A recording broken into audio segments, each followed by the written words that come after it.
آپ کے بیچ تقریر لے کر کے آ رہا ہے بابو نعمت اللہ. میں موصوف سے درخواست کروں گا کہ جلد از جلد اپنی بات کو ختم کرنے کی کوشش کریں. اس کے بعد افسری پروین تیار رہیں گی.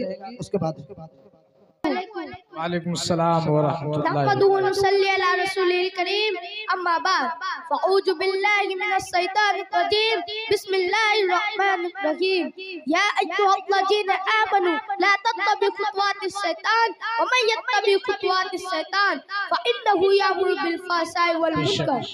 معزز سامعین کرام، میں نے آپ حضرات کے سامنے قرآن مقدس کی ایک آیت پڑھی ہے جس میں رب کائنات نے ارشاد فرمایا ہے کہ اے ایمان والو، شیطان کے نقش قدم پر مت چلو، اور جو شخص شیطان کے نقش قدم پر چلے گا شیطان اس کو بے حیائی اور برائی کا حکم دے گا. ملت اسلامیہ کے نوجوانوں، آج کی اس محفل میں اور آج کی اس مبارک اجلاس میں میری تقریر کا موضوع ہے آج کا بگڑا ہوا معاشرہ اور ہماری ذمہ داریاں ہیں.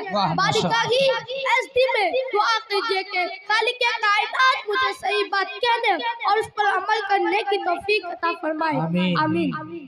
نوجوانوں دوستو، آج کے اس نازک دور میں ہمارا معاشرہ اور سماج کن کن خرابیوں سے دوچار ہے، ان کے اسباب اور وجوہات کیا ہے، ان سے مقابلہ اور دفاع کی کیا تدابیر ہے، ان کو اس مختصر وقت میں بیان کرنا اور ان پر تفصیلی روشنی ڈالنا دشوار ہی نہیں بلکہ ناممکن سے معلوم ہوتا ہے. لیکن سائنسداں بعض شدید فتنوں کا ازمالن اور بعض کا تفصیلاً ذکر کر دینا مناسب سمجھتا ہوں. دوستو، اسباب کے انہوں نے معاشرے کی بنیاد کو ہلا کر رکھ دیا گیا اور امت مسلمہ کو دامن عفت سے تار تار کر دیا گیا.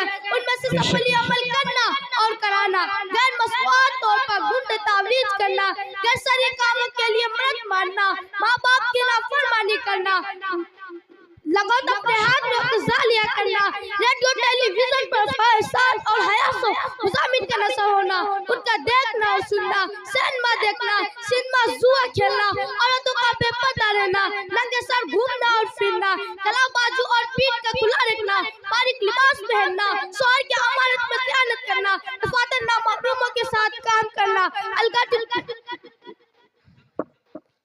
الگاٹی بہت سی خرابیاں ہیں جو ہمارے معاشرہ اور سماج میں جاری و ساری ہے.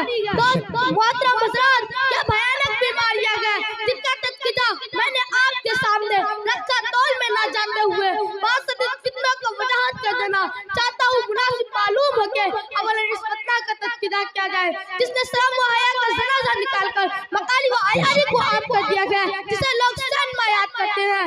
دوستو، ایک دور وہ تھا کہ گانا بجانا اور ناچنا، منہ کھول کر غیروں کے سامنے بیٹھنا معیوب شمار ہوتا تھا کہ بڑے اور اونچے درجہ کے لوگ درکنار کم درجہ کے لوگ بھی اسے بے حیائی اور پراپل یقین کرتے تھے کہ کیا کسی کی شرم کو حیا اس بات کی اجازت دے سکتی تھی کہ اس کی بہو بیٹی غیر مردوں کے سامنے گائے ناچے ناچ گانے کی محفل. لیکن یہ ممکن تھا کہ ناچ گانے کی محفل میں اپنی عورتوں کو غیر مردوں کے سامنے بے پردہ بٹھا دیا جائے، ہرگز نہیں. لیکن افسوس کے آج ہر شہر میں ایک نہیں کئی شہر میں گئے جہاں مرد اور عورتوں کے گول نظر آتے گئے. دوستو، آؤ ہم سب مل کر اس بات کی عہد کریں تعلیم حیات اسلام کی پاسبانی کریں گے اور ایک ایسے معاشرے کی تعلیم کریں گے جو انسانیت کو ظلمت و تاریکی کی گھٹاٹوپ اندھیریوں سے نکال کر اپنے خالق و مالک سے رشتہ ابدیت قائم کرنے میں